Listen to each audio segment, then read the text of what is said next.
Sir, ഈ republic ഡേക്ക് നമ്മുടെ ദേശീയ പതാക ഉയർത്തുകയാണോ ചെയ്യുന്നത് അതോ നിവർത്തുകയാണോ ചെയ്യുന്നത്? നല്ല ചോദ്യം. രണ്ടും ഒന്നല്ലേ എന്ന് ചിന്തിക്കുന്നുണ്ടോ?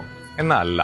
ദേശീയ പതാക ഉയർത്തുക, ഫ്ലാഗ് ഹോയിസ്റ്റിംഗ്; ദേശീയ പതാക നിവർത്തുക, ഫ്ലാഗ് അൺഫേളിംഗ്. ഇത് രണ്ടാണ്. 2 ദിവസങ്ങളിലാണ് നടക്കുന്നത്.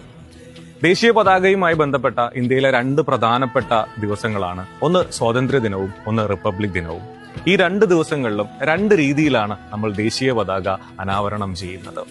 സ്വാതന്ത്ര്യ ദിനത്തിൽ ഇന്ത്യയുടെ പ്രധാനമന്ത്രി ദേശീയ പതാക ഉയർത്തുകയാണ് ചെയ്യുന്നത്, ഫ്ലാഗ് ഹോയിസ്റ്റിംഗ്. ഒരു പുതിയ രാജ്യം സ്വാതന്ത്ര്യത്തിലേക്ക് പിറക്കുന്നതിന്റെ സൂചനയായാണ് ദേശീയ പതാക ഉയർത്തുന്നത്. എന്നാൽ റിപ്പബ്ലിക് ദിനത്തിൽ ഇന്ത്യയുടെ രാഷ്ട്രപതിയാണ് ദേശീയ പതാക നിവർത്തുന്നത്, അൺഫേൾ ചെയ്യുന്നത്. അവിടെ താഴെ നിന്ന് മുകളിലേക്ക് ഫ്ലാഗ് പോളിൽ പതാക ഉയർത്തുന്നില്ല. പകരം ഓൾറെഡി ഉയർത്തി വച്ചിരിക്കുന്ന